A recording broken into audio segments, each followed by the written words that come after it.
Peace and welcome to the culture here on the Black Star Network. I'm your host, Farajii Muhammad. Thank you so much for tuning in and being a part of the conversation. Folks, we got a lot to talk about. First, let's talk about the latest coming out of the country of France, how they're moving forward to create a legislation to ban hair discrimination. We'll talk about that and why they are doing it. Also, folks, let's get into the conversation about what's going to be happening right now here in the States, in the state of California today.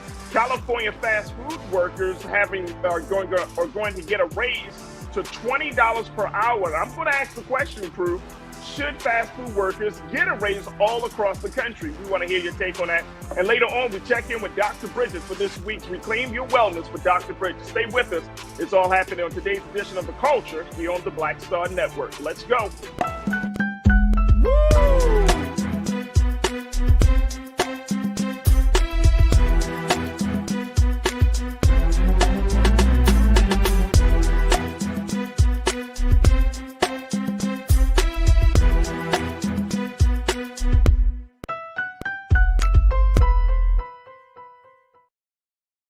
All right, folks, welcome to the culture here on the Black Star Network. I'm your host, Farajii Muhammad. Thank you so much for tuning in and being a part of the conversation.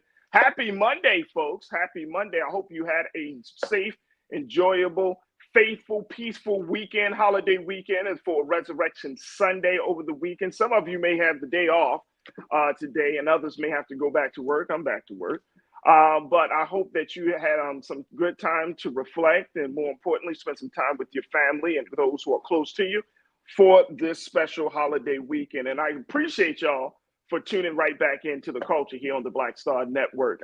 Folks, we are streaming live right now on a number of different platforms. First, make sure you check us out on our home platform at blackstarnetwork.com. Download the app for free. Follow us on social media at Black Star Network. And we would love to connect with you and have you as a donor and investor in our network. So just go to our website today where you can donate and you can give safely and securely online at blackstarnetwork.com. Also, folks, while you're online, make sure you follow me, yours truly, at The Real Farajii on IG. I would love to connect with y'all as we continue to build the community. So make sure y'all check me out at The Real Farajii on IG, as well as on Twitter, on the X platform, at Farajii there as well. Also, you can find us as we're streaming live on Amazon platforms. You can go to Amazon News on your Fire TV. We're also streaming on Amazon Prime Video. That's right, folks. Just find us on the Prime Video app under Live TV, The News, or find us on Amazon.com under Prime Video, Live TV, The News. We're also streaming on the Freevee Network, where you can find us on now under News. Just check us out there at Black Star Network, as well as Plex TV, 24 hours a day, 7 days a week. You can find us there on Plex TV under Black Star Network, or just find us under Live TV, The News, and Opinion. All right, folks, let's jump right into it. Big shout out to the online culture crew that's checking in from all across the country. There we go, folks. Folks are checking in, wanting to be a part of the conversation. And folks, if you're not familiar with the online culture crew, this is the fantastic group of watchers and supporters that we have since we started the show.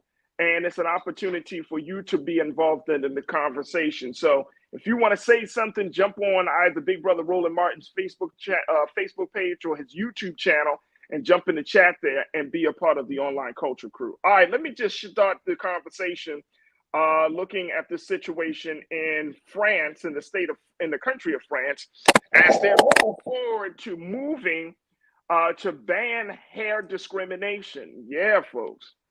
Black folks in France are saying, you know what? We need to do something about hair discrimination here as well. Of course, as we know that we've talked about it on this platform, the Crown Act, how that has been enacted in a number of different states, but it has not truly been enforced. And we saw in the latest situation out of Texas when the young man who was in the schools and then he got kicked out of school, he had to go to a lawsuit. I mean, he had to go through a court hearing, all of that just because he wanted to get his hair done and he wanted to wear locks and he wanted to style his locks a certain way. And that has caused a national conversation, reinvigorated the national conversation about hair discrimination in this country. So now we're seeing in this country of France of how they're moving forward with it. Look, I'm going to take a quick pause. When we come forward, I want to share with you more about the details about this, get your take on it, And let's talk a little bit about what's happening in the state of California. Fast food workers are going to get a raise starting today. So we'll have that conversation as well. So we still got a lot to cover in the first half of the culture right here on the Black Star Network. Stay tuned. We'll be right back.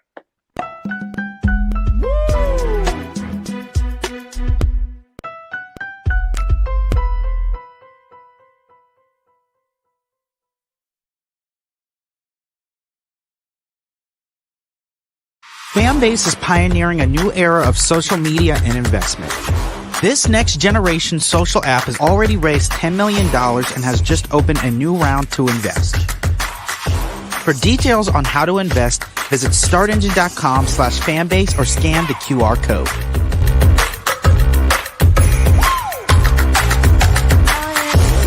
Another way we're giving you the freedom to be you without limits.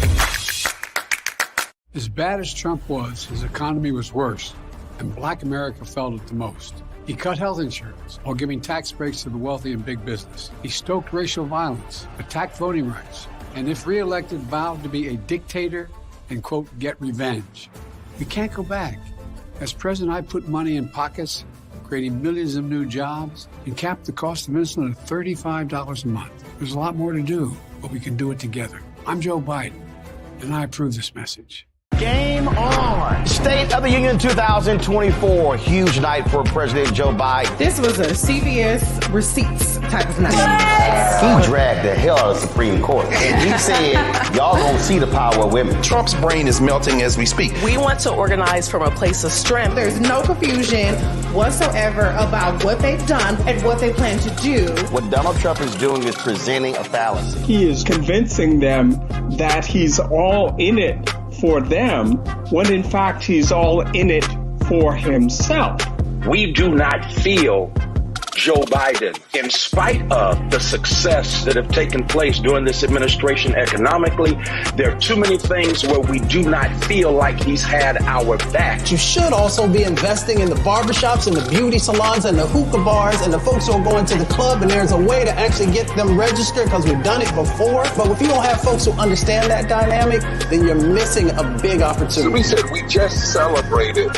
For what? Why don't you go to Selma to celebrate rather than recommit yourself to the fight if the very thing we went to celebrate has been gutted? Republicans did not support a lot of the bills that were necessary to keep the country fluid. You can't only love your country when you win, right? Oh, no. You guys don't want another $2 trillion tax cut? This was absolutely the knockdown, drag out that we were really waiting to Black see. voters are the base. They're the most important base of the Democratic Party. There was very few language in this speech. At the time, we see an attack on Black history, attack on DEI. The end of the BLM racial reckoning thing has come to a complete end because there was nothing in this speech for that. Our movement has never been grounded in two-party politics in this country. All of our movements ultimately get co-opted by a state that is anti-Black. They called the old because they knew the way, and they called the young because they were strong.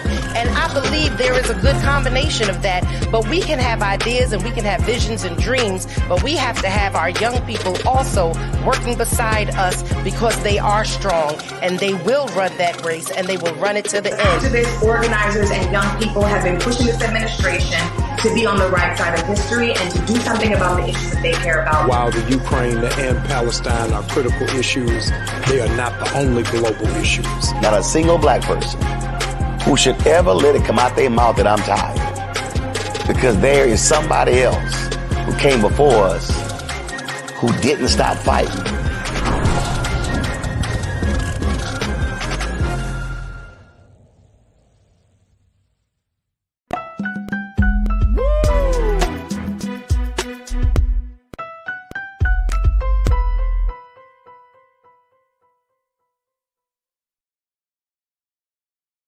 All right, folks, welcome back to the culture here on the Black Star Network. I'm your host, Farajii Muhammad. Thank you so much for tuning in and being a part of the conversation as we kick it off with talking about what's happening in the country of France right now.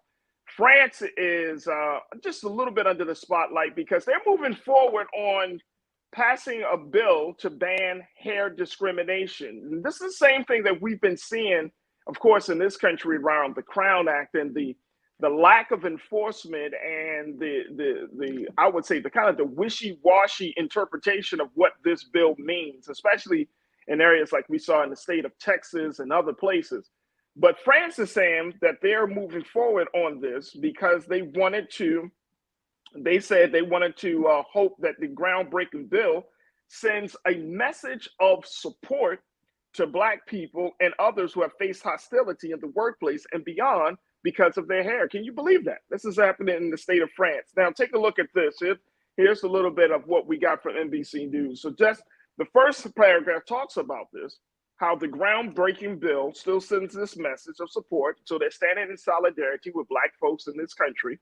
But they're also saying while only National Assembly's 577 lawmakers were on hand for the vote, they overwhelmingly backed the bill in a 44-2 vote. There were 4 abstentions. And what we're seeing here is something that could be a global movement of some sort, a global movement around this idea of making sure that the hair and more importantly, how Black people, how our agency around our hair is protected and supported. And folks, as crazy as it sounds that in 2024, you have to have a law to wear the hair you want to wear to express yourself in certain spaces, especially in the workplace. I can't even wrap my mind around this whole idea that we are at this point in this country. But guess what? We are. We really are. And not just in this country, around the globe now. We really are. But the measures, according to the report, the measure is still facing a long road. It has to go to the Senate next, where it could face opposition in the France, the legislature, the state of the parliament, where it has gotten to this place. But supporters of the measure outside of parliament were overjoyed that the bill made it to the legislative body. Now, according to people that were there for this vote in the city of Paris, they're saying that it's about time. Estelle Velos, who is a 43-year-old consultant getting her short coil haircut in a Paris salon, said today we're going even further toward taking down these barriers of discrimination. Now, the essence of the bill, the details of the bill, still, this is interesting. The draft law echoes the similar legislation that is found here in the United States, in more than 20 United States, 20 states here in the country. This bill in France was proposed by Olivier Serva, who is a French lawmaker from the French Caribbean island of Guadeloupe. He said that if it eventually becomes law, it would make France the first country in the world to recognize discrimination on hair at a national level. Now, isn't that something? Isn't that something, y'all? He said this is a great step forward for our country. After the vote, France has done itself proud. Can you believe this? If France passes this bill nationwide, countrywide, they would be the first country in the world to recognize discrimination based on hair at a national level. Now, some of us, that says a lot. I'm going to be honest with y'all. That says a lot because here in the United States, we're the ones that kind of kicked it off. But we still don't have a national bill to protect this. So I want to get your take on this, crew members, and share your thoughts as we're talking about France, how they're moving forward to ban hair discrimination. What's your take on this? That we're still in this space, that we have to have all of these conversations and policies, and more importantly, the United States hasn't nationalized hair discrimination. It's happening again. 20 states in the country have the Crown Act, have some laws on the book against hair discrimination, but it's still not a national thing. But France could potentially be America in creating a bill against hair discrimination and being the first country to do so. All right, let me go to what y'all have to say. Stephanie Humphrey's channel, welcome back to the chat. It's always good to hear from you, Stephanie. You say, child, I have been wearing my hair just like I've wanted, and I am so very unconcerned about what anyone thinks of it, job included. Well, that's great. That's great, Stephanie. That is wonderful. And I'm glad that you feel empowered to do that. The problem is, I don't know if you work for yourself, Stephanie, or if you work for someone else, or, how your work situation. That's the real problem. That's the caveat, is how you express yourself in the workplace. Now, if you're working for yourself, obviously, that's one thing. But if you're working at a job, especially if you're in corporate America, there's still a lot of companies that have a problem with hair. The other part of it is that children being in certain school districts, again, going back to what happened in Texas, we're still seeing that level of discrimination at a very, very high stakes way. So we're in this situation, and now we got to think about all the complexities of it. But more importantly, maybe we need to advocate, like, why isn't America, as though we're moving forward on it, but there's potentially another country that can move even further and faster to getting this thing into a nationalized state. But Stephanie, I truly appreciate you. Thank you so much. Let me see this. Cindy D, my sister, thank you for checking in once again. You said, as a result, I bet companies will start laying off workers instead of stop buying back their stock and giving CEOs big pay raises. That might be it. And you might be talking about the minimum wage piece. We're going to talk about that. But absolutely. Absolutely. Sean Ryan, thank you for checking in. You said, what's crazy is that we have to make these laws to wear hair when we have the First Amendment already in place. That's a great point, Sean. Sean Ryan, that's a great point. That's crazy. That is very crazy. And it's even more crazier that we're not making a big deal about it. That's the craziest part about it. We have a First Amendment. You have the right to do all of these things to express yourself, the right to free speech, the right to personal freedoms, quote unquote. But then when it comes down to your hair, there's still got to be some politicizing and justifying and all of that stuff just for the follicles coming out of your scalp. As if the hair, this is the crazy part about it, y'all, as if the hair serves as a real threat. Just because you wear a certain type of hair does not mean that you are a threat. This is white fear 101. Look, I got to take another quick pause. When we come back, let's talk a little bit more about that. Plus, let's talk about what's happening in the state of California around fast food workers and minimum wage going up for them. Stay with me. That's up next here on The Culture on the Black Star Network.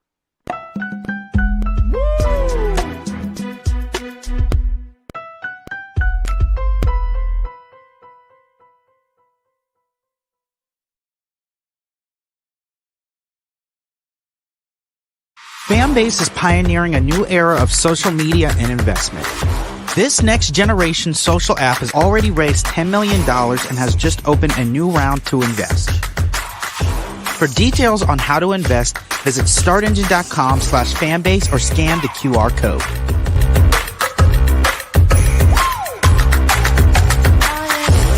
Another way we're giving you the freedom to be you without limits. As bad as Trump was, his economy was worse, and Black America felt it the most. He cut health insurance while giving tax breaks to the wealthy and big business. As president, I put money in pockets and capped the cost of insulin at $35 a month. There's a lot more to do, but we can do it together. I need you to scream for your new beginning. 5, 4, 3, 2.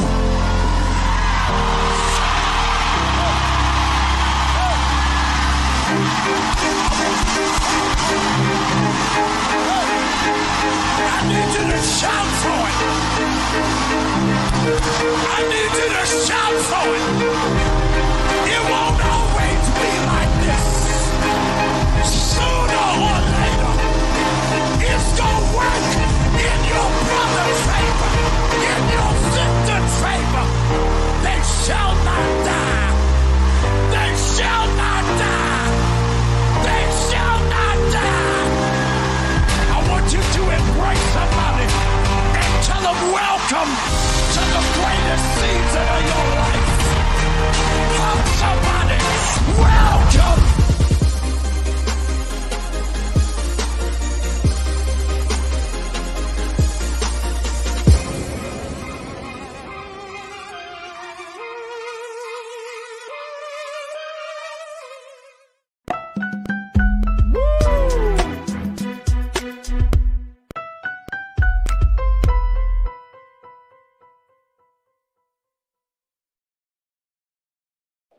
All right, folks, welcome back to The Culture here on the Black Star Network. I'm your host, Farajii Muhammad. Talking a little bit about hair discrimination, how this country of France is moving forward to ban hair discrimination. The black lawmakers there saying that they were inspired. They're standing in support and solidarity with black folks in the country, in America, and they're moving forward on it. So far, the legislature has gone through one part of parliament, now has to face the Senate there. But there might be some difficulties, but right now, it's moving forward. If France is able to do this, they would become the first country to ban hair discrimination nationwide. If France is able to, if this piece of legislation moves through their Senate, this piece of legislation also encompasses a lot of the same provisions and protections that the American legislation of the Crown Act contains.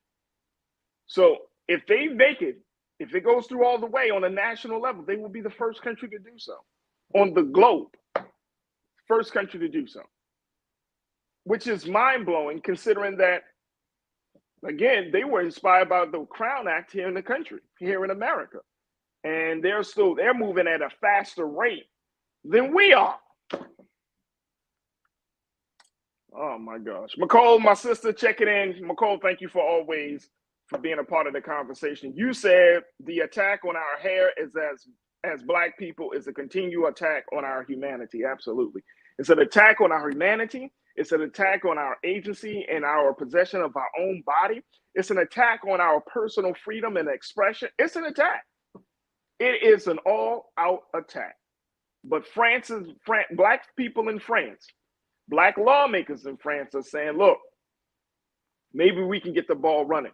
And this goes to show us, folks, very quickly, because I want to make sure we get into this other conversation. This goes to show us that what we do in America, the culture and the trends in America, and I'm speaking of black culture, black trends in America, affects how everything else moves around the world. Don't take yourself too short. Don't make yourself seem like you're real small, like, oh, nobody's watching, nobody cares, nobody. No, what we do in America dictates the agenda culturally and in other cases. But culturally, we are leading the charge, black people in America. And we see this with this particular piece of legislation. And certainly, we're going to keep you up to date about this, but wanted to at least bring this to your attention. All right, let's go to the second piece of the conversation. Looking at what's happening, let's come and take from France. Let's take a flight back home. Take a PJ over to across the water. Let's head over to California, where we are talking about what's happening here in the state of California, where there is a new $20 minimum wage law for fast food workers here in California. And guess what? It started today, folks. It is starting today. This new law is scheduled to kick in, giving more financial security to a profession that has often and historically been a low-paying profession. Let me share with you the latest from AP News on this. Take a look at this, folks, as we talk about California. It said Democrats in the state legislature passed the law last year in part as an acknowledgement that many of the more than 500,000 people who work in fast food restaurants are not teenagers, earning some spending money, but adults working to support their families. And I can attest to that here in Los Angeles. Over the past decade, California has doubled its minimum wage for most workers to $16 per hour. A big concern over that time was whether the increase would cause some workers to lose their jobs as employers' expenses increase. I can tell you right now, here in LA, if I know my people from LA, Karen, Tiz, and the folks that are in California, y'all know, you pull up to any fast food restaurant, I don't care if it's a Chick-fil-A, a Del Taco, whatever the case may be, you're not getting some teenager, 16, 17-year-old or 18-year-old teenager or 20. No, you're getting a 30, 40-year-old individual, right? And they're not always in managerial positions. They are there to do a job. And when you think about the cost of living, when you think about just all of the expenses that it takes for just life, not just life in California, just life, car, gas, you're talking about food, if you got children, all of those things. guess what? This is happening. This is happening. And you're confronted with this, especially if you have come as an immigrant. It's even harder. It's more of an uphill battle. So we're seeing something different here in the state of California. My question is to y'all, crew members, is should there be an increase for fast food workers? Should fast food workers get paid more money? That's my question. If we need to have a conversation, because maybe some of these low-paying professions, and maybe in these low-paying professions where a lot of folks are, where you have what they call working poor or low-income workers checking in, who are part of these sectors, right? They get paid at livable wage. We're talking about a livable wage. We're not talking about $40, $50, $60, $100. We're talking about livable wages here, folks. I remember years ago back in Baltimore, man, when we was having conversations about $15 an hour, right? This was years ago. We were putting that conversation in the context of livable wage. And it was still being pushed back against. People still resisted. But we're talking about a livable wage, $20 an hour. Some of us might think, oh man, $20 for a fast food worker. Fast food is just a business, just like a lot of other places, right? And maybe we need to shift the cultural attitude that we have of this particular industry. Let me hear what y'all got to say on this. Sean Ryan, you said $20 isn't a livable wage in Cali. I'm just being nice, Sean. I mean, California is expensive. California is expensive. Lori Park, thank you, Sean. Lori, you said the last time the federal government minimum wage that was put into law was in July of 2009, excuse me. $7.25 per hour. That's the last time it was changed. Let me tell you something, Lori. I've seen that too. And I know in some states that minimum wage, when I saw that some states still have minimum wage at $7.25, I thought to myself, what decade? What decade? You saying based on the law of 2009, and that wasn't even a decent wage in 2009. Can you imagine now 15 years later with inflation, the cost of living, and all of these things that have gone up? Can you imagine making $7.25? Can you imagine a grown-ass adult getting paid $7.25 or $10? And it does, I mean, some of us might say, well, it's based on the job. Again, this could lead to, if a fast food worker is getting $20, maybe then that will bump up everything else. But I know, there's so many complexities and factors and all of that, that this seems a little bit like, but there are a lot of people, again, 500,000 fast food workers who are adults in the state of California. There are a lot of people who are, whether they're immigrants or not, that rely on that level, that profession, to feed them and themselves and their family. Yep. Let me see here really quickly. Let's do this. Let's take another quick pause. When we come forward, let's continue the conversation, get more of your thoughts as we talk about this. Should fast food workers get paid more, as a new law in California allowing fast food workers to get $20 an hour starting today? And I wonder, do you think it's going to at least upgrade or change the game a little bit economically for folks? Stay with us. That conversation continues on the other side here on The Culture on the Black Star Network.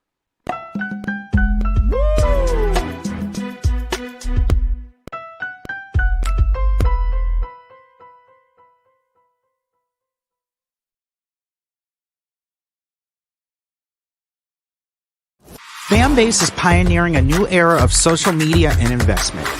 This next generation social app has already raised $10 million and has just opened a new round to invest.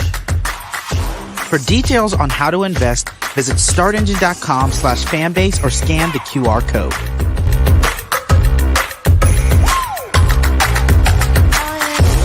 Another way we're giving you the freedom to be you without limits. I have something I want to tell you. I am running for president. Of the United States? Holy. I'm paving the road for a lot of other people looking like me to get elected. Brooklyn's first black representative. You're about to make history. You want to be president? You ain't no man. Maybe we should find your mother. All you got is your one vote. You sound just like every other politician. Do I look like every other politician? Truly, You can't win. And why can't I win? I have an opportunity to make a difference. This isn't a campaign. It's a joke. The only thing anybody's gonna remember is that there were a bunch of black folks who made fools of themselves. I'll kill you!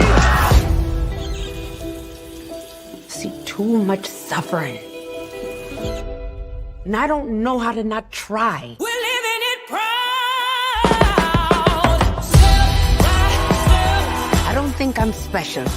I just want to remind people what's possible. We need something that's going to make some noise. The Black Panthers and Shirley Chisholm. It's like thunder and lightning. I'm going to force all the politicians to be held accountable. You're gonna do all that. School teacher from Brooklyn. Harriet was just a slave. Rosa was just a domestic. What is it you do for a living again?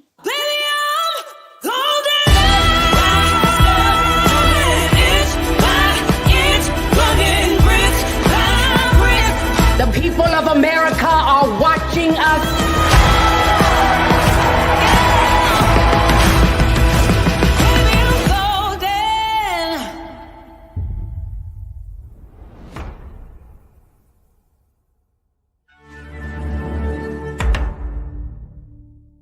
Black Star Network is here. Oh, no punch! I'm real revolutionary right now.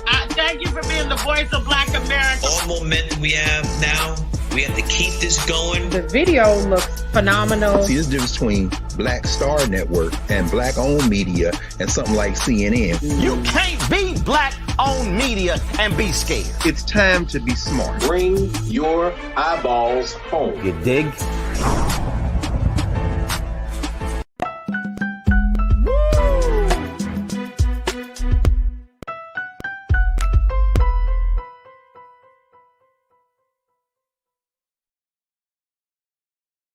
All right, folks, welcome back to The Culture here on the Black Star Network. I'm your host, Farajii Muhammad. We're talking about California's new law that takes effect today, a new law that where fast food workers are earning $20 an hour. And we want to get your take on it. Should fast food workers, and I'm asking this question, should fast food workers get paid more? I want to get your take on this as we have this conversation. So many of you are checking in from around the country because y'all are bear witnessing that California is not cheap.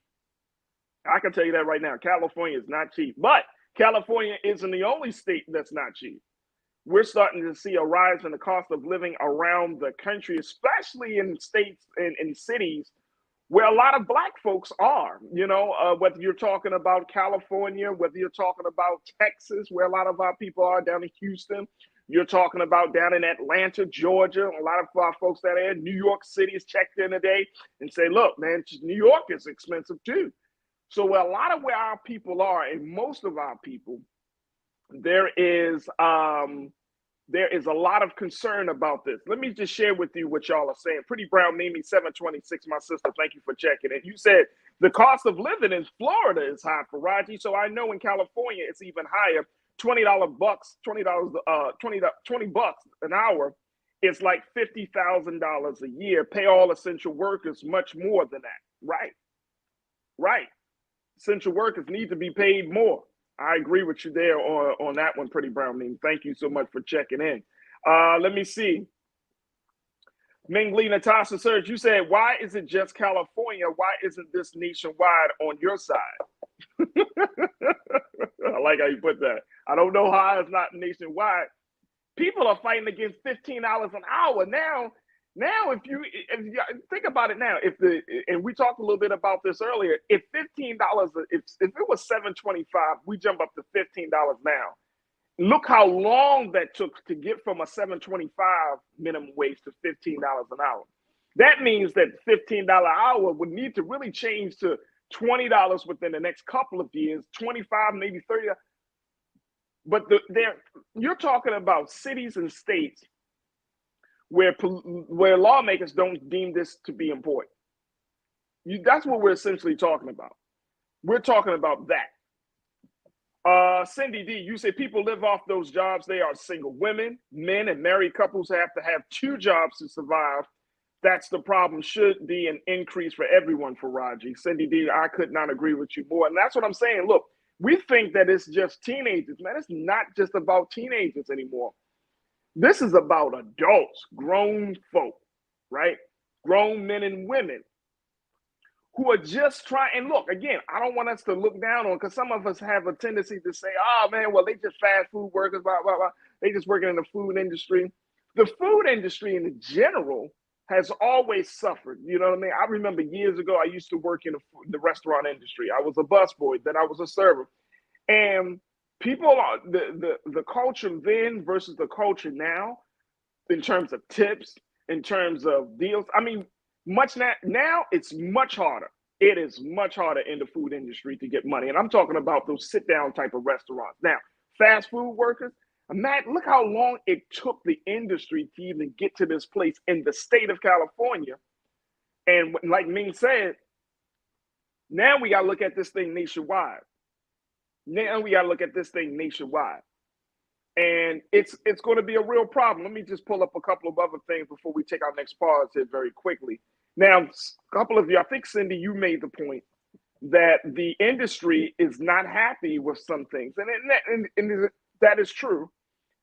In this piece from the Associated Press, they interviewed an owner of 10 Auntie Anne's Pretzels and Cinnabon restaurants in the San Francisco Bay Area.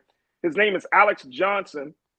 He said his sales have slowed in 2024, prompting him to lay off his office staff and rely on his parents to help him with payroll and human resources. He said increasing his employee wages will cost him about $470,000 each year. He will have to raise prices anywhere from 5% to 15% at his stores, and he is no longer hiring or seeking to open new locations in California. He said he tries to do right by his employees. He pays them as much as he can. But he said, but this law is really hitting our operations hard. I have to consider selling and even closing my business. The profit margin has become too slim when you factor in all the other expenses that are also going up. So from that side of the conversation, where you have a business owner, a restaurant, a fast food restaurant owner, who's looking at these, he's like, I need to make some decisions and make some different choices. Make some choices.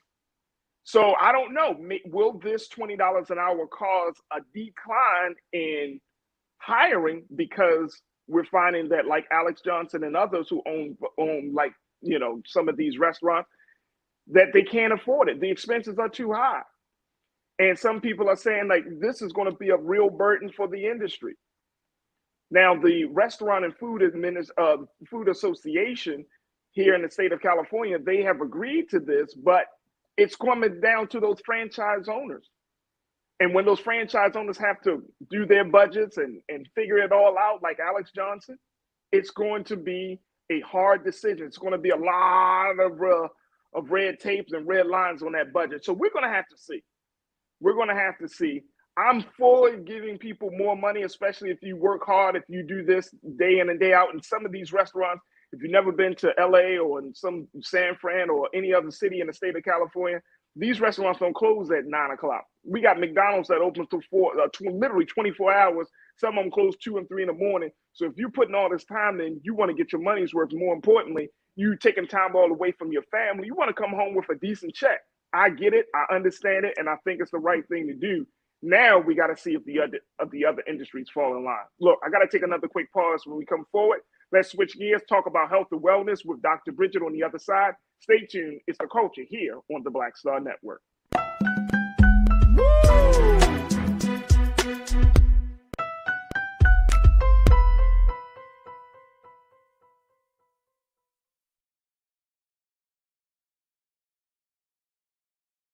Fanbase is pioneering a new era of social media and investment. This next generation social app has already raised $10 million and has just opened a new round to invest. For details on how to invest, visit startengine.com/fanbase or scan the QR code.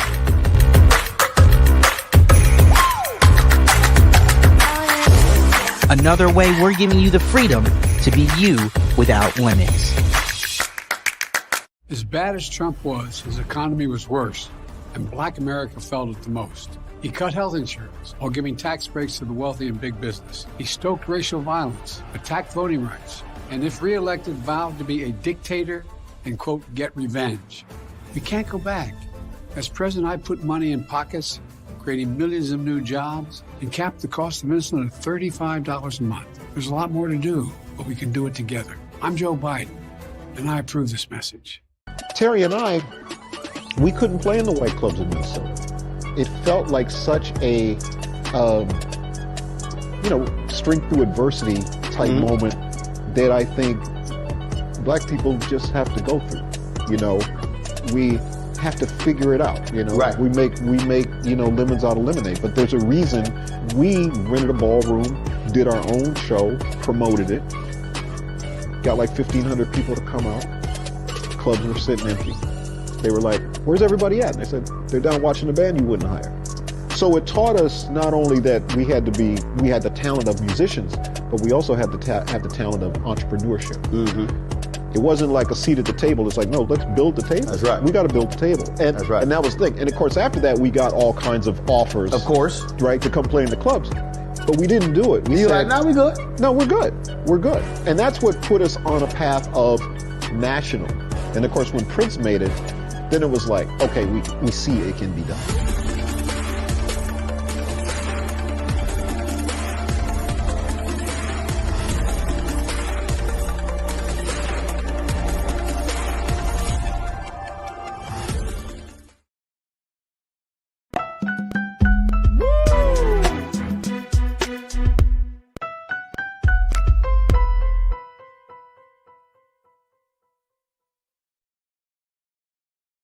All right, folks, welcome back to The Culture here on the Black Star Network. I'm your host, Farajii Muhammad. Thank you so much for tuning in and being a part of the conversation. We've been having some very, very important and interesting discussions as we, in the first half of the show, talking about everything from what's been happening in the country of France as they're looking to ban hair discrimination to what's happening here in the state of California as fast food workers are getting a raise to $20 an hour based on, as a result of a new bill that kicks off today.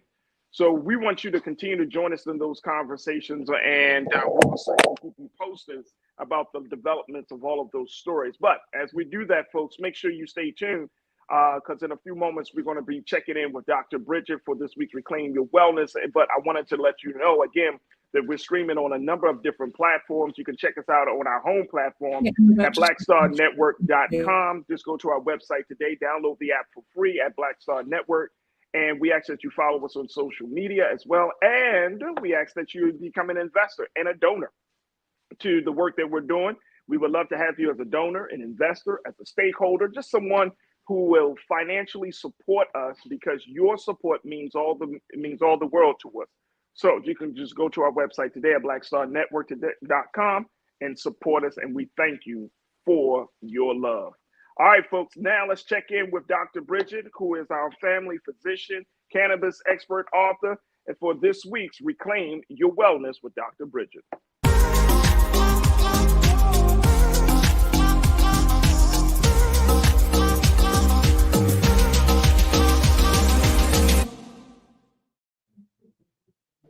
Good afternoon, Dr. Bridget. How are you? Hello, Farajii. How are you today? I am well. Thank you as always. Did you have a good weekend? Did you and the girls, y'all spend some good quality time together? Yeah, it's, it changes as they get older, but yeah, we did some opportunities. I like how you put that. You think, they didn't really want to hang out with me that much. Okay. It is, but I drove all the way to Pittsburgh to see my daughter in college, and it's just it changes, and I'm sure a lot of the parents on here, understand. I used to do a bunny walk with them. We put on bunny ears and walk around the neighborhood every Easter morning, and these are grown folks. They're not looking. They don't want to wear the ears. No more bunny walks. I know, but it was fun. No more bunny walk. Hey, Doc, I wanted to get your take on this before we jump into what do you think of fast food workers getting more money? You think that's and just livable wage. In the state of California, they're getting $20 an hour. Do you think that should be like a nationwide thing? So first of all, I don't think everybody's the same, obviously, when you're working in a fast food establishment. And I don't think all fast food establishments are the same. Okay. So let's start there. There are people that are working there that aren't necessarily being advanced, but this is their way of life. This is how they are feeding their family. And I do think that an adequate wage is appropriate. Okay.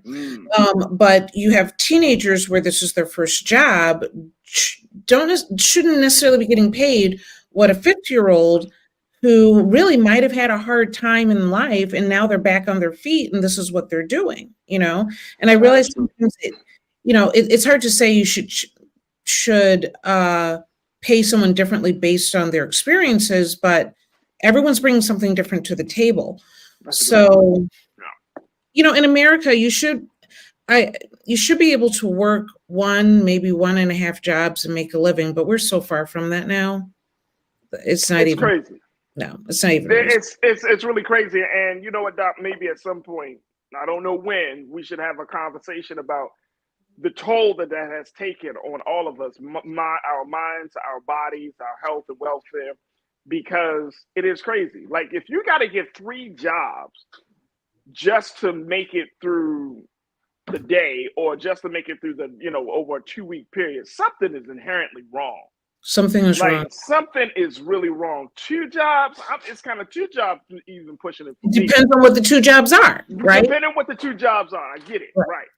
So I get it. And everybody's not going to work in their passion. So I understand that part too. Right. But once you start kicking off 3 jobs, or, on the weekends I do this, during Monday through Friday I do this, and then at night, during the weeknights, I'm doing this. And it's like, damn, bro, like, it's getting to be too much.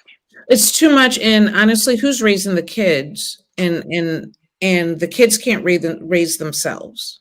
Okay, and so if you have to do this, and no one's putting blame on the person that's working the 2 or 3 jobs, God bless the fact that you have the wherewithal to provide for your family.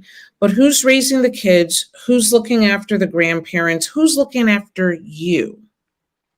If you have that, and it makes for an unhealthy society. Absolutely. All right, we're going to take another quick pause. When we come forward, Doc, let's talk a little bit about this FDA approval of this new drug. And we're going to talk about that and so much more. We got Dr. Bridget, y'all. That's right. We got Dr. Bridget this week. So make sure y'all stay tuned for Reclaim Your Wellness here on The Culture on the Black Star Network. We'll be right back.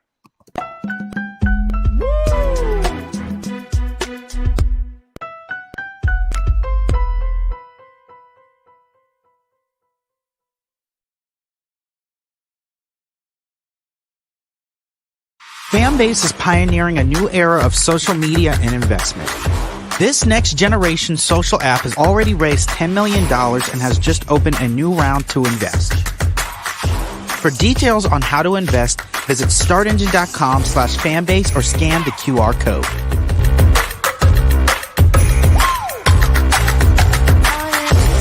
Another way we're giving you the freedom to be you without limits.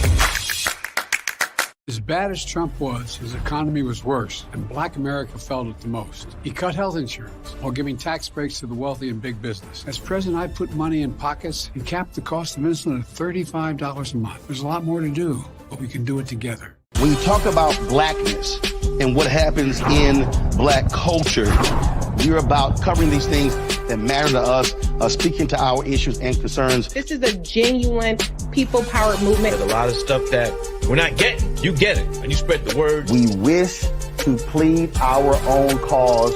Too long have others spoken for us. We cannot tell our own story if we can't pay for it. This is about covering us. Invest in Black-owned media. Your dollars matter. We don't have to keep asking them to cover our stuff. So please support us in what we do, folks. We want to hit 2,000 people, $50 this month, raise $100,000. We're behind $100,000, so we want to hit that. Y'all money make this possible. Check some money orders. Go to P.O. Box 57196, Washington, D.C. 20037-0196. The Cash App is $RM Unfiltered. PayPal is R Martin Unfiltered. Venmo is RM Unfiltered. Zelle is Roland at RolandSMartin.com.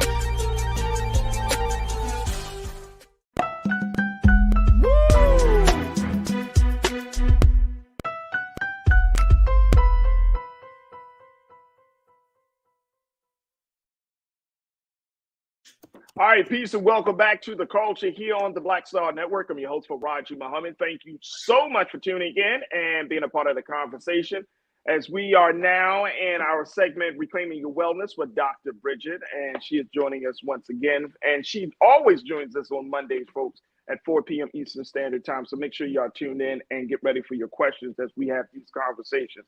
All right, Doc, let's talk a little bit about a new drug that the FDA has approved, but fatal conditions shows that doctors call it a ticking time bomb. This is something that is, the initials are PAH, the pulmonary arterial hypertension. Yes. And you brought this to my attention. You said, look, we should talk about this. And I was like, I've never heard of this, obviously, because I'm not a doctor, but you know what these things that are coming up over the horizon. Why do we need to talk about this FDA approval? And more importantly, why do we need to talk about PAH? So PAH, which is pulmonary arterial hypertension, is basically, as we all know, with hypertension, it's a raising of the blood pressure in the pulmonary system. So basically the blood is being blocked that goes through your lungs, which is going to raise the blood pressure within the lungs, which ultimately raises the work of the heart. So the heart is now having to pump harder, to pump the blood through these narrowed arteries, as many times happens with hypertension. And then over time, the heart loses its ability to pump throughout your body. Now, the reason why this is important is because it can be a devastating disease, often leaving people on oxygen, loss of their quality of life.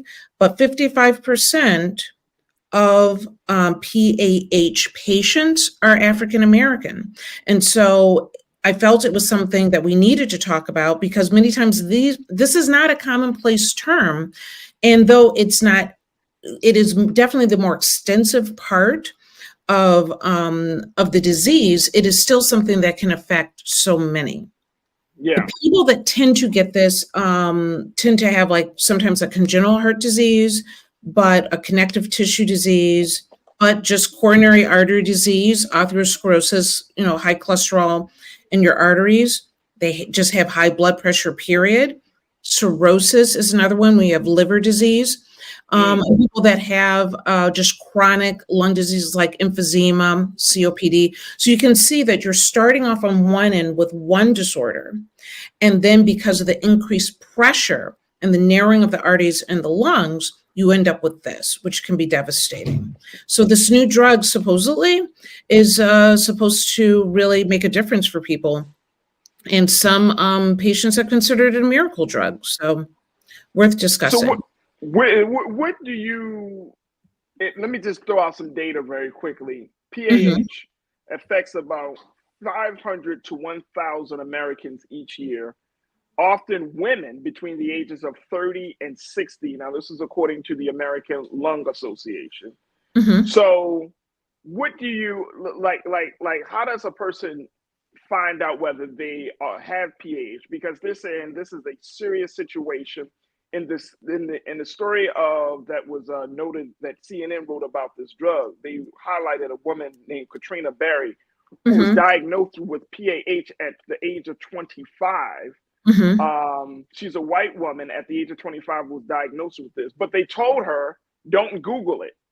Don't Google it because you're not going to find much information about this. So how does a person get to that point of even being diagnosed and, more importantly, learning more information about what condition they have?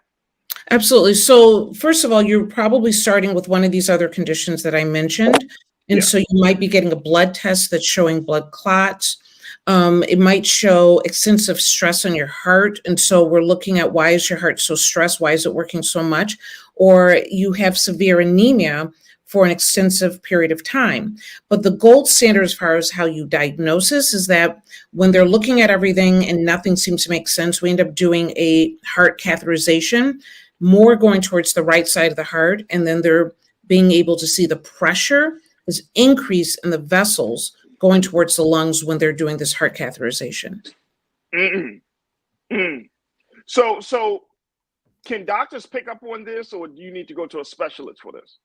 I would assume, just like from working in the hospitals, I think most of the time when I was coming across it, the patient was already with the specialist. So meaning I had a patient that had difficult to treat high blood pressure, or that I was sending them to another specialist for connective tissue disease, rheumatology, what have you. So I think it ends up being diagnosed typically by the specialist, because someone that may have disorders that the primary internal medicine or family physician might be dealing with, but they've progressed so far along that now they're seeing specialists, and that's when we see this pop up. So how is it that Black folks in this country, we are diagnosed at such a high rate? I think a lot of it may have to do with that we don't get the adequate medical care. So like I said, a lot of people get COPD or emphysema, but are we getting the medical care to control it? A lot of people, people across America might be having coronary artery disease, but are we getting the treatment and the medications to control it? So then we go back into the disparities of being Black in America and getting adequate health care that's affordable, that we can, and being treated fairly within the health system, not being dismissed, saying, oh, I'm giving you oxygen, you're doing fine, you just think you're short of breath. Many, and it's difficult being in the medical space, knowing what I see. And sometimes I'm not saying these conversations are direct, but I know how things happen. Do you know what I'm saying? Yeah. I know how things are dismissed or misconstrued.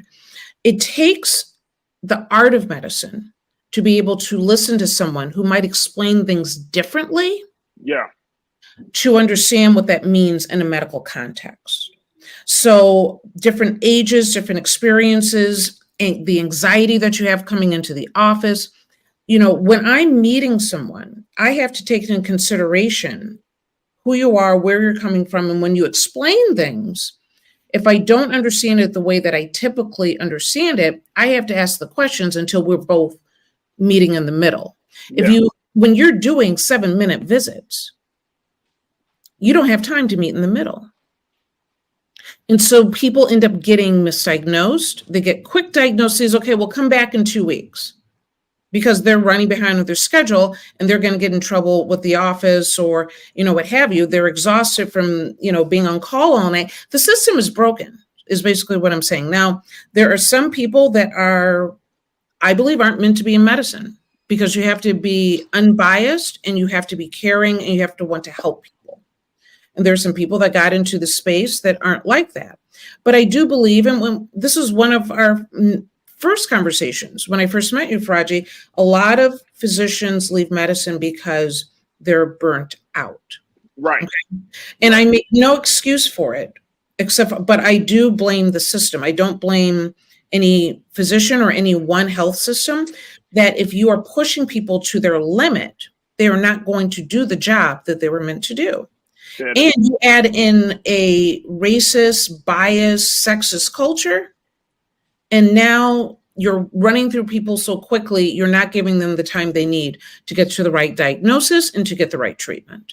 Wow. Look, we got to take another quick pause. When we come forward, more conversation about PAH with Dr. Bridget. Stay with us. It's The Culture here on the Black Star Network.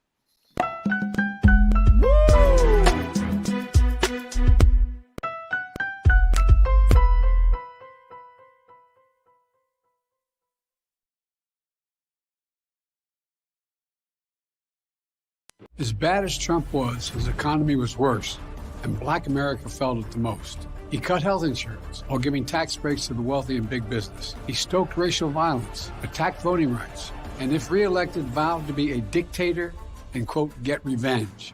We can't go back. As president, I put money in pockets, creating millions of new jobs, and capped the cost of insulin at $35 a month. There's a lot more to do, but we can do it together. I'm Joe Biden, and I approve this message. Fanbase is pioneering a new era of social media and investment. This next generation social app has already raised $10 million and has just opened a new round to invest. For details on how to invest, visit startengine.com/fanbase or scan the QR code.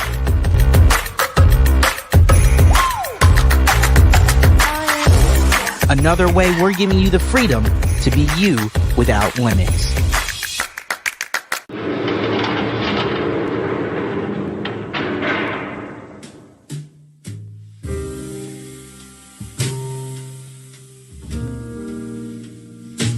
You have the right to remain silent. Anything you say can and will be used against you in a court of law. You have the right to an attorney. And if you cannot afford an attorney, one will be appointed for you.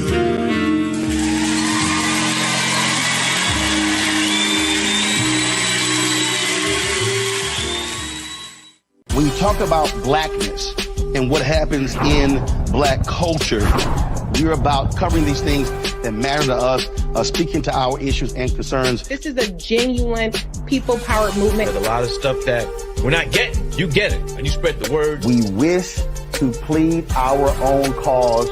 Too long have others spoken for us. We cannot tell our own story if we can't pay for it. This is about covering us. Invest in black-owned media. Your dollars matter.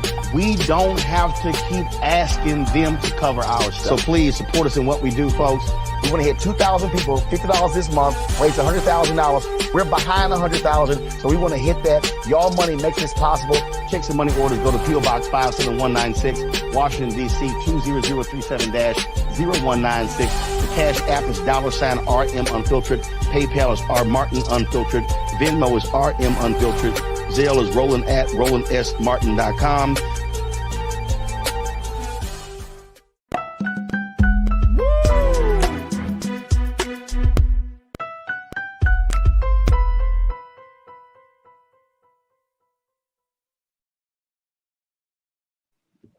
All right, folks, welcome back to The Culture here on the Black Star Network. I'm your host, Farajii Muhammad. Thank you so much for tuning in and being a part of the conversation as we've been talking about a new FDA drug that has been approved that has its impact or is trying to improve the condition for PAH patients. This is pulmonary arterial hypertension, which is a condition that affects the lungs within your system. And Dr. Bridget is joining us today for this week's Reclaim Your Wellness. And we talk about this particular drug, talking about the condition, and more importantly, the impact that it has on Black America. And Doc, I'm going back to that piece of data that you shared with us earlier. You said that 55% of patients that have been diagnosed with PAH, pulmonary arterial hypertension, are Black folks. And a lot of that is because of pre-existing conditions, things that we already we find ourselves already having because of lifestyle, or whether it's because of smoking or whatever the case may be. But then once we get one set of one particular disease or one issue, then this comes along and this worsens the condition. So seeing the chain reaction, and more importantly, seeing how all of this is working together, does this drug, is it something that Black America needs to really consider, or do we still kind of want to wait and see how this thing will play out since it was just approved by the FDA? Well, the fact of the matter is there's not really a whole lot of waiting and seeing with pulmonary arterial hypertension, that usually people live 2 to 3 years after the time of their diagnosis. So I'm not going to even suggest waiting and seeing. And the fact of the matter is this is a very new approach to treating PAH, and it's the first thing that seems promising in quite some time for PAH. So yeah, I understand there are things that, I don't get the new iPhone when it comes out, I wait. There are some things you can wait on. There are some things that you cannot. Okay. And something like this, I would start asking questions. If you have any of the conditions that I mentioned earlier, that if you have noticed that you're having more difficult with breathing, that your test results as far as your cardiac studies are worsening instead of getting better, this is something you're going to want to ask about. And so the name of the drug, and if you follow, I butcher terms constantly, but know who you are. But the Winrevair is the new medication, and it's a biological drug that actually grabs the proteins, the activins that are overproduced in PAH. And so those activins are what is making the cell wall grow and thicken and narrow. And so this drug, actually, it's an injection, actually grabs those proteins so that we can start going the opposite way. The gold standard right now for PAH as far as treatment is actually Coumadin or warfarin, because it thins the blood. But of course, when you're on blood thinners, there's a whole nother set of issues that people have to deal with. And so it's exciting to see good research that is developing drugs that can literally give someone their life back. Like I said, a 2 to 3 year prognosis is never good, right? And so I'm excited about it. I thought it was worth talking about, and maybe empowering our audience to go in and ask questions. And it's called now you got me. Winrevair. Right. Winrevair. There we go. Little Winrevair. Well, we're not. I might be totally butchering it, but that's how I say it. Yes. That's fine, but it's just the fact that you're having a conversation. Like, you're talking to your primary care physician and say, look, I heard about this on the culture. Give me some more details. How will this particularly help? I know all drugs have side effects. So what are some of the big side effects of Winrevair that we need to be aware of? Well, when it's attacking the lungs like this, there are lists, and we've had this conversation before with medications that can have, a laundry list of side effects that are longer than we many times would like to not deal with. But because of how it's affecting the lungs, people sometimes will have headaches, nosebleeds. Some people might end up with a rash. Because of the tiny blood vessels, you might have like a spider vein appearance on your skin. Of course, diarrhea, redness, dizziness. There's always a laundry list of complications. The one thing I want people to know about that, there are the complications or adverse side effects that are most common, and then it goes down to less than 10%, and then it goes down to less than 5 or 2%. So keep in mind, when we talk about this laundry list of side effects, it might be up to 70 different side effects. This is based on the research that has occurred. Not all things are the most common. Okay.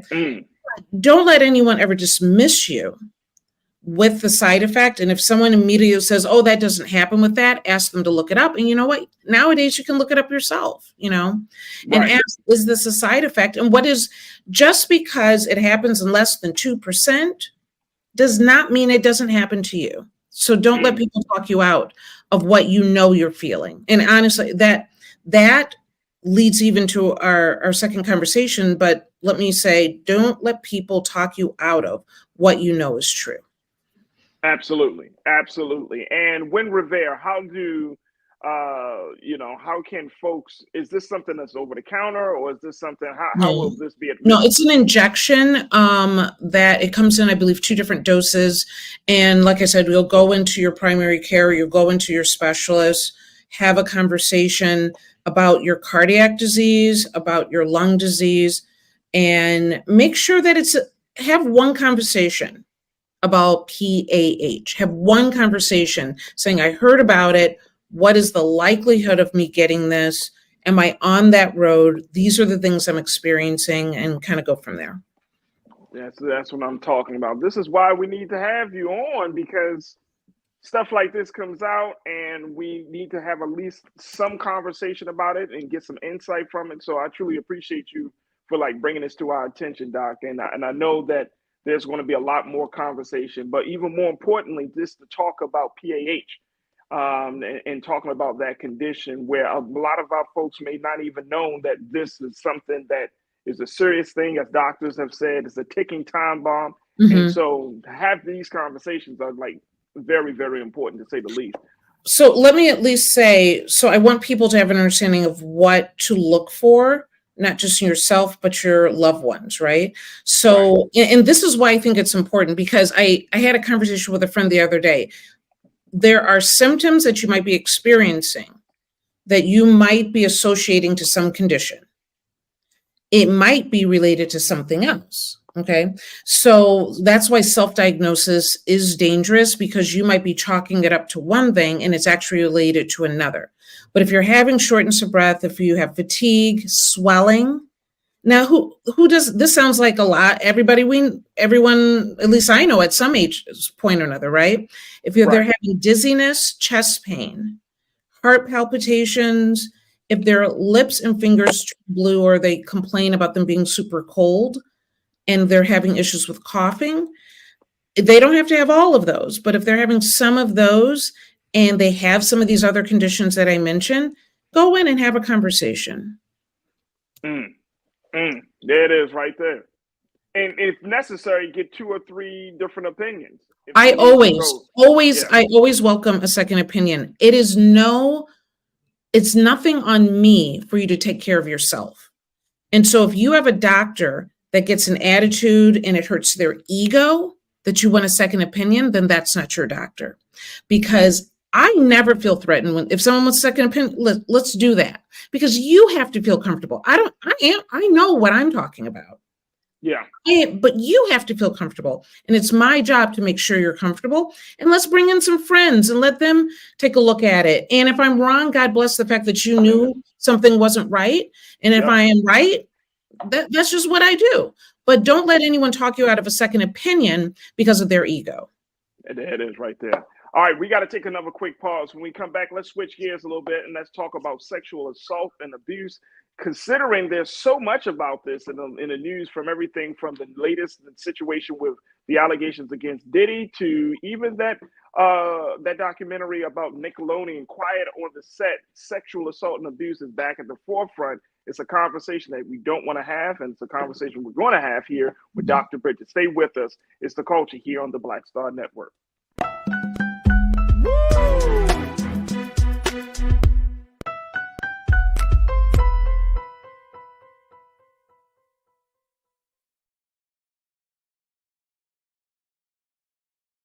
As bad as Trump was, his economy was worse, and Black America felt it the most. He cut health insurance while giving tax breaks to the wealthy and big business. As president, I put money in pockets and capped the cost of insulin at $35 a month. There's a lot more to do, but we can do it together. Fanbase is pioneering a new era of social media and investment. This next generation social app has already raised $10 million and has just opened a new round to invest. For details on how to invest, visit startengine.com/fanbase or scan the QR code.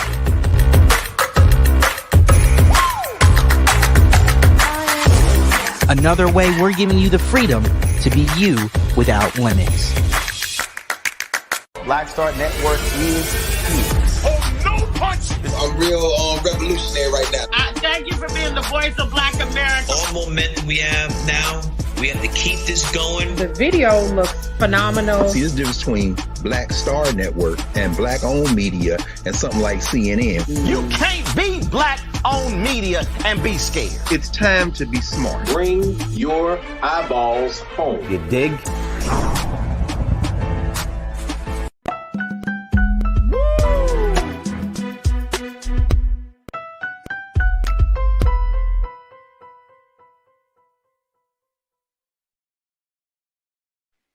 All right, folks, welcome back to The Culture here on the Black Star Network. I'm your host, Farajii Muhammad. Thank you so much for tuning in and being a part of the conversation. Also joined by our chief physician here, Dr. Bridget Cole-Williams, for this week's Reclaim Your Wellness. And as we talk about all of these health and wellness topics, folks, we want to always keep you informed. But this one is a very, very sensitive topic. So I encourage you to make sure that, as we have these things, we're not trying to trigger anyone or anything like that, but trust and believe that we want you to be in the best shape possible mentally and just in the best shape emotionally. But there is a lot of conversation, and I brought this to Doc, that we always talking about different topics. But I brought this up to Doc because I said, Doc, we need to have a conversation. Yeah. Because we're hearing so many things about sexual assault, sexual abuse, sexual, like sex trafficking, sex violations and things. But the great concern that I have about this is that folks within our time, maybe it's the culture, maybe it's who's involved, but it doesn't seem like it is an important topic that we're seeing people literally making mockery of being victims, victim blaming. And this is something that I'm seeing, especially in the conversation about Diddy and the allegations against him. But then I watched that Nickelodeon, and I only watched a couple episodes, and I was like, wait a minute, this is getting too deep now. This is getting too much. That new documentary about Nickelodeon called Quiet on the Set, and they were talking about just those individuals who've been working in Hollywood and abusing the young stars of Nickelodeon back in the early 2000s. And to hear some of their stories, the story that really really resonated with me was the story of Drake Bell, who was on the major show, Drake and Josh.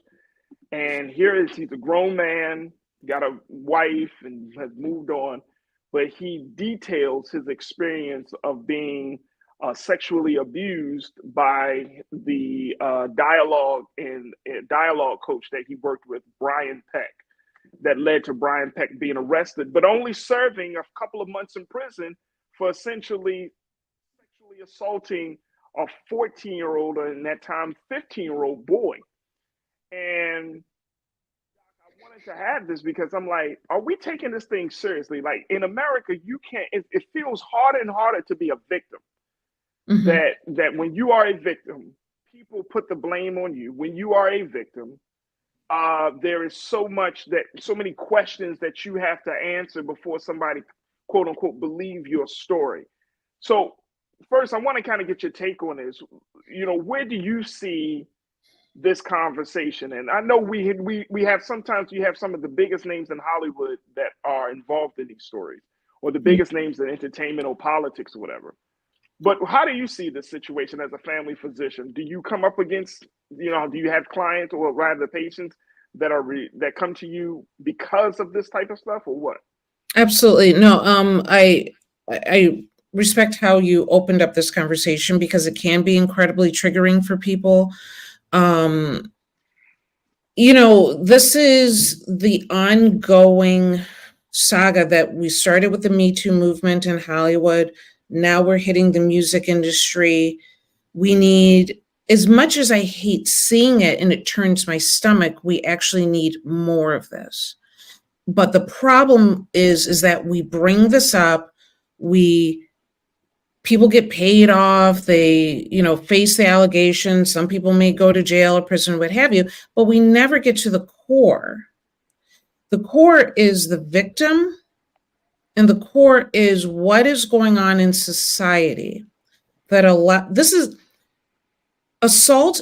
sexual assault is never about sex. It's about power. And what are we doing about men that are seeing themselves in power, or sometimes not powerful enough or powerless, and use themselves in a way to assault women? The one thing that keeps running through my mind is that if men are supposed to be our protectors and our providers, how are they allowed to be the person that does the assault? What is going on in society that allows that to happen? We're kind of putting everybody on blast, and then the story goes away. We shame them in public, the story goes away. They reinvent themselves somehow, they come back. But we're not talking enough about healing broken people that find that sexual assault makes them feel more powerful. That is the problem that we need to fix. And just want to let everyone know, April is National Sexual Assault Awareness Month. And I will say the number one resources, or the number one resource to get more information about this, is the National Sexual Violence Resource Center, which is nsvrc.org. This is the 23rd year, Dr. Bridget, that NSVRC is celebrating, or at least, acknowledging April as being Sexual Assault Awareness Month. And it's the perfect time for us to have some different conversations about, like you mentioned, victimhood. It's the perfect time for us to have some different conversations about healing. Mm-hmm. But how is it that it seems to be, as much as there has been a lot of work around this, there's been a lot of talk around this, I don't know whether it's just because of hip hop culture. I don't know if it's because of popular culture, but it's often the voices of those who are hurt the most have become minimized. And I'm going back to what I saw in this Nickelodeon documentary. Mm-hmm. Drake Bell, when he finally arrested his abuser, Brian Peck, a white man who was working in Hollywood for many years, he had 41 different letters of support from people within the industry, some of your famous actors at that time. This is because he got arrested in 2003. 41 letters of support to try to influence the judge to give him leniency, even though he literally raped a boy. There's evidence. And in that particular case, he did a full-blown confession over the phone without being coerced, but talking to this boy, to Drake Bell at the time. It was all recorded. He did a full-blown confession. And you still got people who are like, no, he would have never done that. He's a good man, blah, blah, blah, all of these things. And, even when we have this conversation around Diddy, and it's like, we don't know who people are. And I'm not trying to create fear. Mm-hmm. But we don't know the capacity or the like you said, the power that people yearn for and crave for to make them other than themselves. They essentially become like this monster, right? And it's like we really put so much scrutiny on the victims. And when I was listening to Drake Bell's story, like when I saw this video or saw this doc, and I was just like, there were people who didn't even believe him. Mm-hmm. They didn't believe him because his abuser was a well-known, influential individual. Same thing we see with Cassie and all of his other folks. Mm-hmm. People don't believe, he would never do that. How do you know? Right. The fact of the matter is, you can get 41 letters of support because most people never know the dark side of you. Okay. And so these people were willing to write a letter saying the person that I know, well, is great and does this and volunteers, but you don't know what people may be struggling with. And I'm sure I like to think that those letters were sincere and were truthful for who they knew. But you also, if you are not an ally if you are complicit. Okay. You are not a friend if you're saying, hey, look, if this is what you're struggling with, we can work on this. Okay.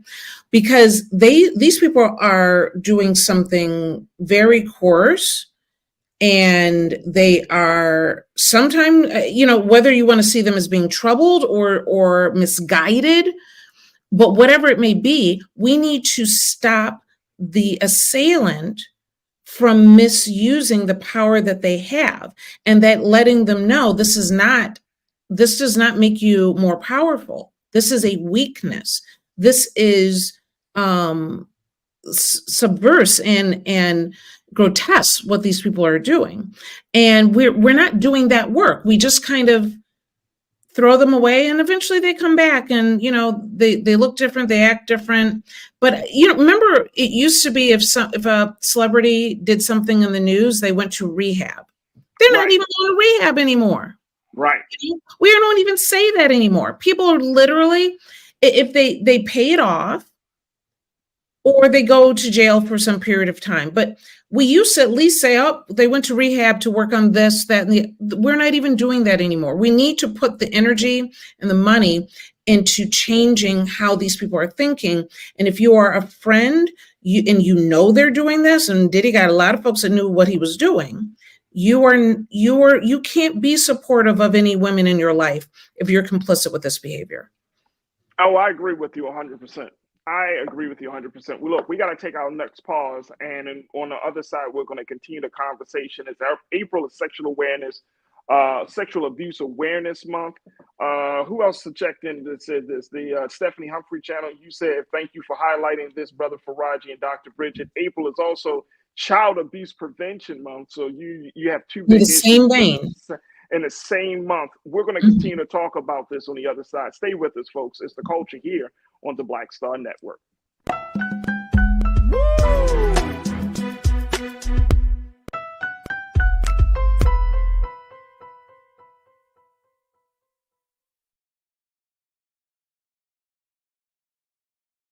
As bad as Trump was, his economy was worse, and Black America felt it the most. He cut health insurance while giving tax breaks to the wealthy and big business. As president, I put money in pockets and capped the cost of insulin at $35 a month. There's a lot more to do, but we can do it together.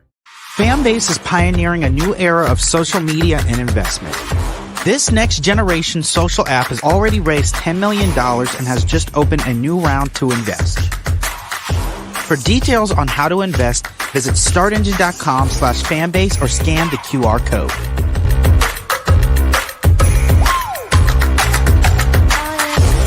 Another way we're giving you the freedom to be you without limits. Black Star Network is here. Oh, no punch! I'm real revolutionary right now. Thank you for being the voice of Black America. All momentum we have now, we have to keep this going. The video looks phenomenal. See, there's a difference between Black Star Network and black-owned media and something like CNN. You can't be black-owned media and be scared. It's time to be smart. Bring your eyeballs home. You dig?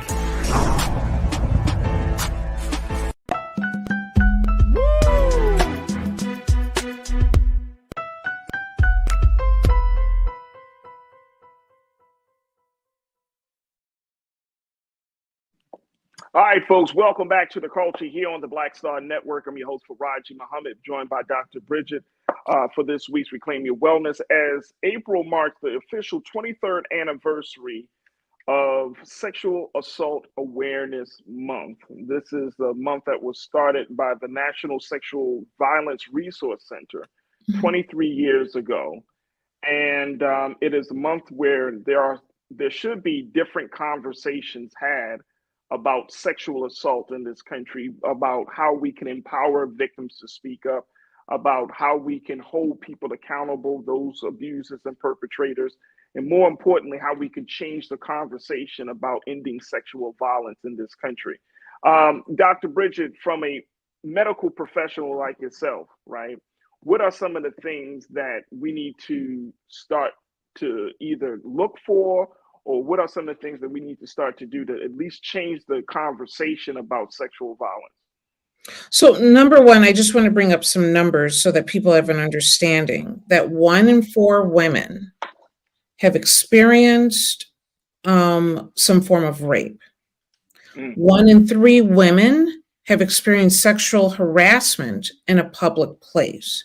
So there is no one that is not touched by this in some way, okay? And the way to move the needle, I think, on this, number one, is to empower girls and women to trust their instinct. In this culture, we've created a rape culture in America. And we have taught women to be comfortable with being uncomfortable. We have taught that.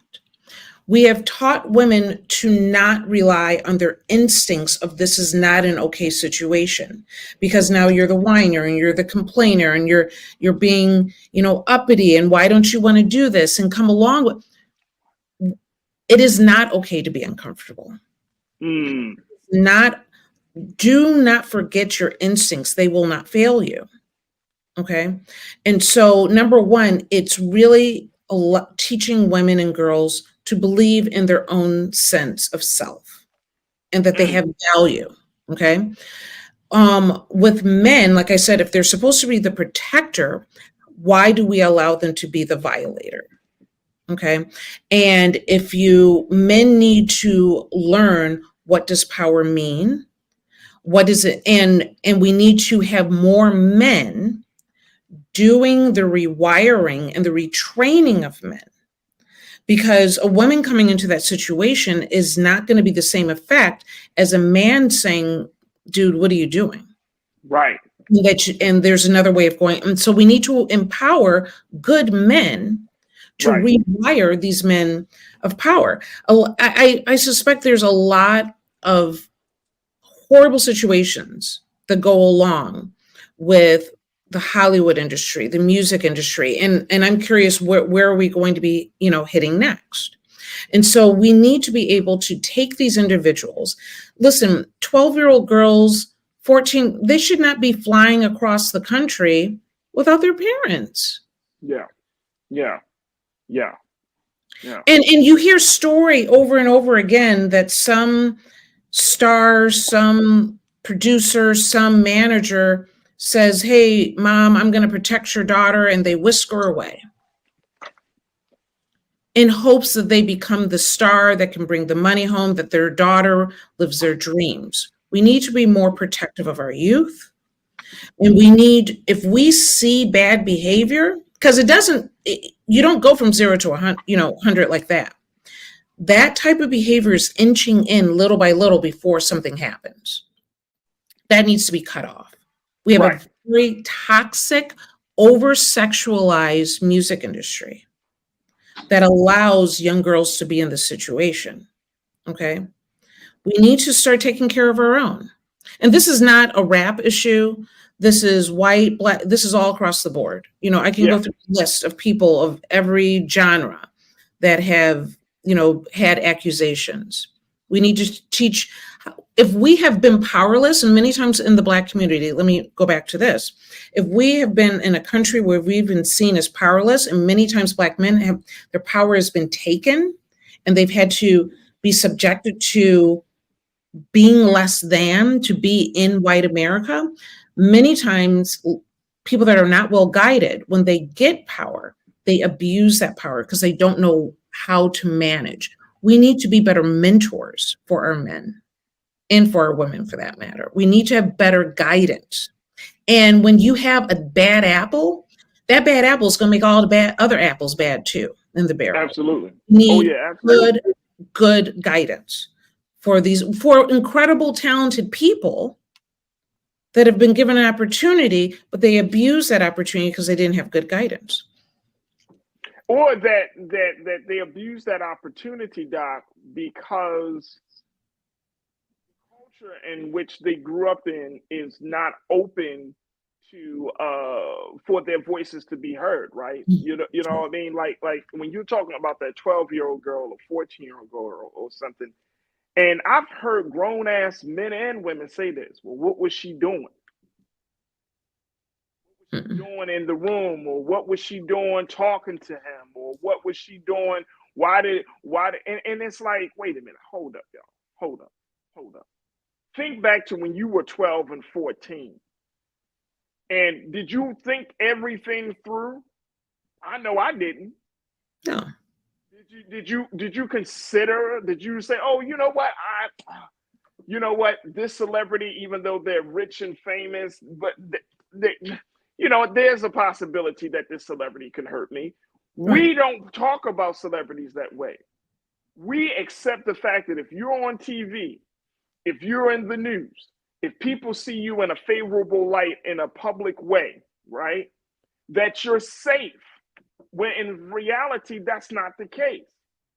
Not safe. We always, for some reason, Doc, in our culture, we associate being celebrity and famous with goodness. Oh, right. This person must be a great person, otherwise they wouldn't be. And that's not the case. It's not the case. The fact of the matter is we need to teach women and teach everyone, what does abuse look like? And what tactics are used, because a lot of times women don't come forward because they don't even comprehend what they experienced as abuse, sometimes until they actually get older. So when they say, oh, why did it take you so long? Sometimes they blame themselves. Sometimes they deny the fact that they were uncomfortable, that they just ignore all the signs that they know inside were wrong. But these list of, I'm going to just say characters might be using tactics such as flattery, which is obvious, but manipulation, Yep. gaslighting, humiliation, threats beyond just physical force to in putting women in these situations. So it's not always obvious, particularly if you come from a broken environment. You might be used to gaslighting and some level of manipulation and what have you, and you just happen to be talented and you're trying to get out of that situation, but you tend to always go towards what you know. Okay. And so if you are used to some manipulation at home, and sometimes these parents can be very manipulative to try to get their kids to be a star. Yep. Then when you're meeting someone who is a star and is a celebrity and they show signs of manipulation, you don't recognize that this is an abusive situation. Yeah. Now, so keep in mind, Casey was 19 and Diddy was 37 when they met. She was young. She was trying to, create a life. Yeah. You see him as, like you said, celebrity is good. She didn't even comprehend the level of abuse that she was experiencing until she started to get older. Right. And that makes a world of difference on it. Robin Welch, Robin, you checked in and say law enforcement and firemen are protected by their own, even in the political realm. People in positions where we are supposed to trust them take advantage of the vulnerable and get away with it. Unfortunately, we're seeing that being the case day in and day out, Robin. Thank you so much for posting that. The Stephanie Humphrey channel. Stephanie, you said, I agree, Dr. Bridget, women need education and guidance as well. And I couldn't agree more. And I'm going to throw in there, Stephanie and Doc, men 100. Be, as you mentioned, men need to be one of the top advocates of making sure that sexual violence does not happen for girls and for women. Like, we need to be out there on the forefront. And this is something that is near and dear to my heart because, I've heard just so many stories and everything. And I'm just like, now that you're a parent, I'm a parent and I have both. I have a son, I have a daughter. And I'm thinking to myself, like, man, they're going into a world where this could potentially happen. God forbid it does. But, and I'm sure with you, Doc, with your daughters, you think about, like, what industry are you going into and what kind of people you hanging around and all. Like, there's so much worry. And I'm just not liking the type of conversations that Black folks are having right now about this. Like, this victimhood, we make so many jokes. We laugh at people. We make mockery of people. We just do all of these things, all manner of just ill will. And then, like, I'm looking at this Diddy situation. Are we having very real conversations about this? And I'm going to continue to hammer the hell out of this thing. Like, this is not even about him as an individual. It's about the system. It's about, and I'm not talking about the system of white supremacy. I'm talking about the system of abuse, the system of enabling, where we see because of somebody is rich and famous, the system of enabling of not seeing something. I was just reading this piece yesterday very quickly, and it was talking about willful ignorance. And there was a story about, just in general, willful ignorance. And basically, when people refuse to listen to the consequences of their actions because they don't want to be held accountable for making somebody else feel bad, or they don't want to be held accountable for a situation. And they said that 40% of people who took this survey have admitted to being willfully ignorant of a number of things that happen in this country. 40%. Yeah. I think they did a test of about 6,000 adults. If 40% of people are just remove themselves and say, look, I can put something out there, but I don't want to know the impact that it has on people. Think about that.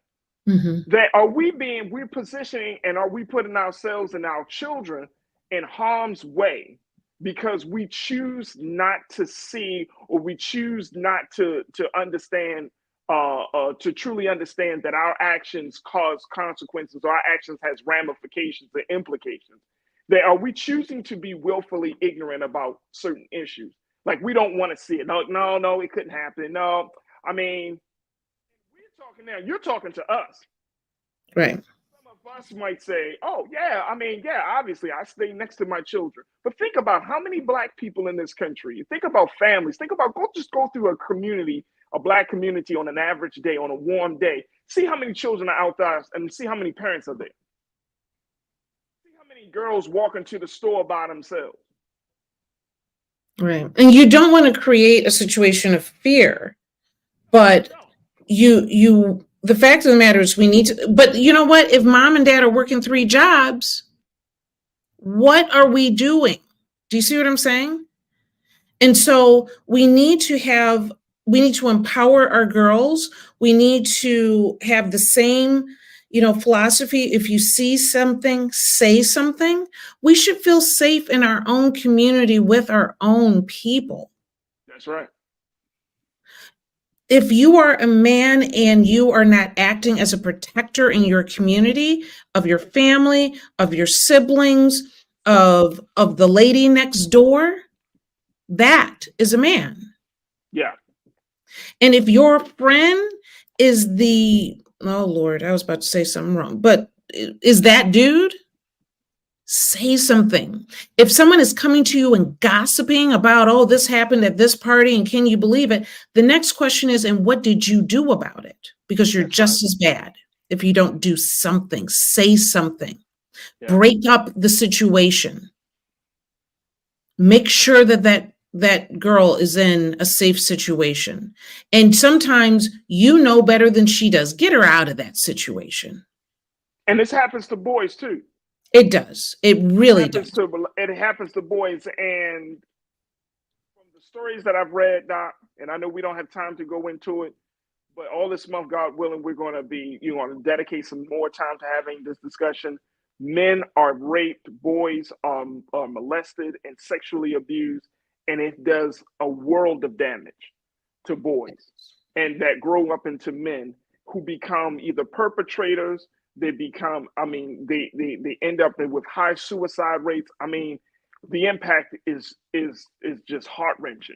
It is absolutely heart-wrenching. Doc, we're going to put a pause right here, and we're not going to stop the conversation, but we'll just pause it for the interest of time. Folks, I would advise, if you want to get more details about this, there is a national sexual assault hotline that's available 24 hours a day. Take a look at 1-800-656-4673. 1-800-656-4673. This is the National Sexual Assault Hotline, confidential, 24 hours a day, 7 days a week. Provides support for those who have been abused, who have become victims of sexual assault, sexual abuse, sexual violence. And as all this month, God willing, we're going to do our part to continue to hammer home the importance of this. And we need to change the conversation, the culture, the behavior, and protect those who have been victimized so much. So, Doc, I truly appreciate you for kicking us off this month and, more importantly, bringing us up to speed on that FDA-approved drug and medication for PAH. And God willing, we'll see you next week. Thank you. Always. Thank you, Farajii. You're welcome. Thank you. All right, folks, that's going to do it for me. I thank each and every one of you for checking in and being a part of the conversation. Folks, go do your due justice. Make sure you go to our website today at blackstarnetwork.com. Download the app for free. Follow us on social media at Black Star Network. And more importantly, put something in the pot.